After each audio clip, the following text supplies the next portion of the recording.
All right, so in my longer video, I forgot to mention the stuff about actually how you tune the truck.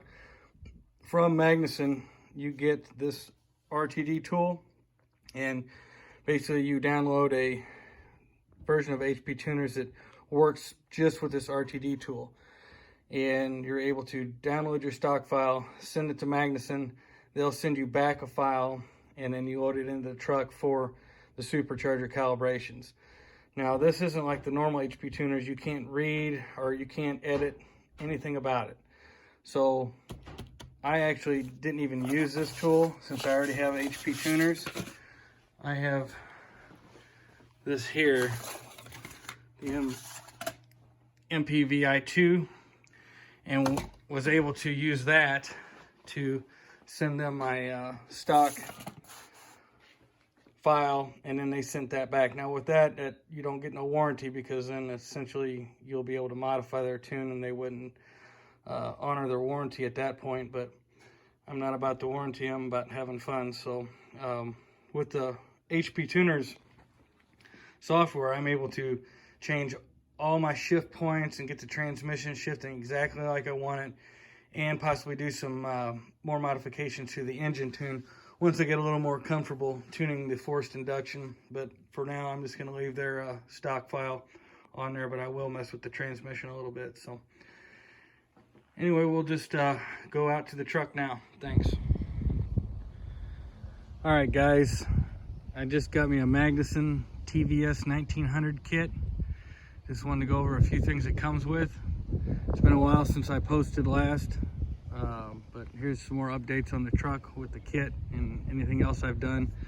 I added this TCI front grille overlay with a Denali style, and it just snaps in place over the existing grille itself. I think that looks pretty sweet.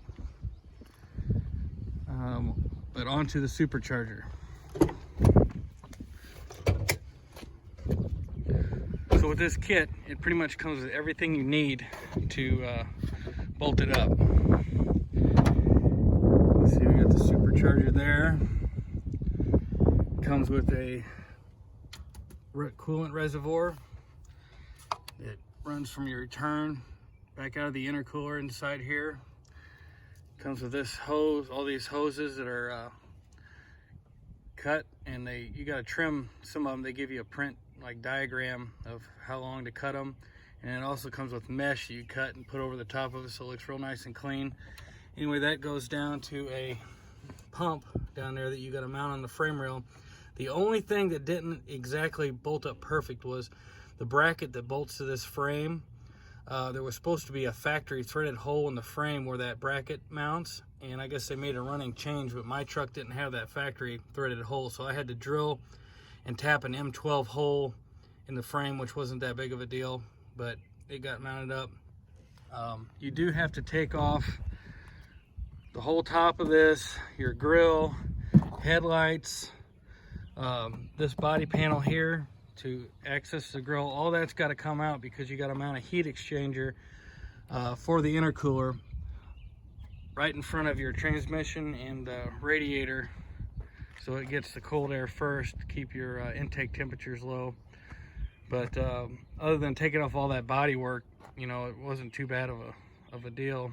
Get that mounted in. Like I said, everything, they give you a template to cut a hole in your radiator shroud. I don't know if you can kind of see it down there.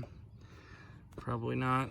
But anyway, it's really happy with the way the instructions were. Everything's real nice and clean. There's no pinching or binding of anything of the hoses. It uses a factory air box. It comes with this MAF breakout harness. You know, your intake tube here. Comes with a different belt, and you got to install this pulley here where your old radiator or old alternator bolt goes. So all that's included. You use your stock throttle body. Of course, you can see more of this hose that they send to go back to the supercharger. Everything is just real nice. What I like is the factory looking connections here for your PVC clean side. It runs all the way over. You see on the other side the connections here. Real nice and clean, factory looking. They do come with a hose that comes out of your dirty side PVC down here with a quick connect, and then it goes up to this barb here. But instead of doing that, I've installed this Elite Engineering catch can, and if I can figure out how to use this video editor stuff, I will post a picture of the intake valves. Whenever I pulled the intake manifold off this thing, I looked down in the valves and they were filthy. So I spent about 4 hours on Thursday night trying to get them all cleaned up. Had to spray some intake valve cleaner down. I got lucky. 6 of the 8 were already closed, so I was able to spray that stuff down in there and get like a brass bristled brush and just scrape, and then have a vacuum shop vac with a real small nozzle on it. I was able to suck it all out, and then I'd repeat the process until it got basically all of the junk off the valves. Then I took like a 1/8 inch brass rod and kind of sharpened the end of it, and then I kind of scraped around where the valve seats were to get the remaining carbon up off the intake valves. Anyway, hopefully with this catch can, that should eliminate the problems from there. But this thing originally came with a quick connect here, but this won't take the factory quick connect. You can see it's all just push on hose.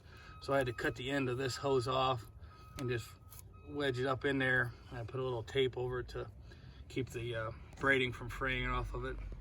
But, you know, other than that, it's a really clean install.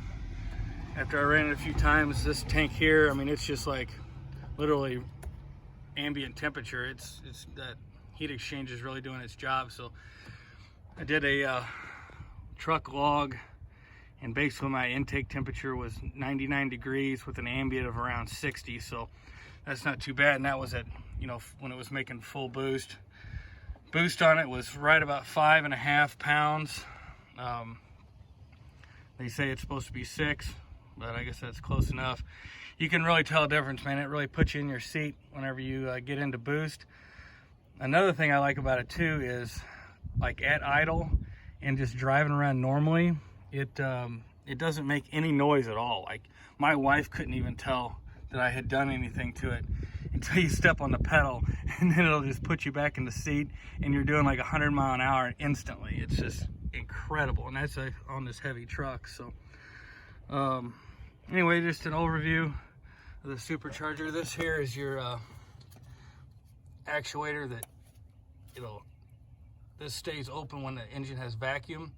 As soon as you relieve, when you put on the, you know, the throttle, it dumps all the vacuum out of your manifold.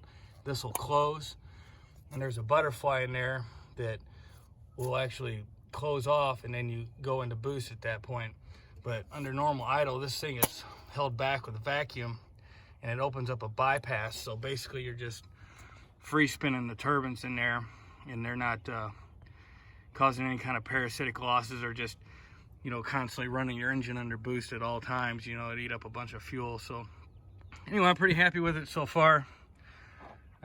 Pretty clean install. It took me a little over a day, considering I had to spend like 4 hours cleaning intake valves. But, you know, take your time, do it right, get all your wiring looking real nice and clean. You know, something like this, there's no sense to get in a hurry trying to put it on in a day. But I did it in about a day and a half, 2 days, and couldn't be happier. We'll post at you later. I'll try to do a inside the cab sound video just to show how quiet it actually really is. And even under boost, like I said, it's not annoying, or, you know, it actually just sounds really healthy and good. So anyway, guys, I'll talk to you later.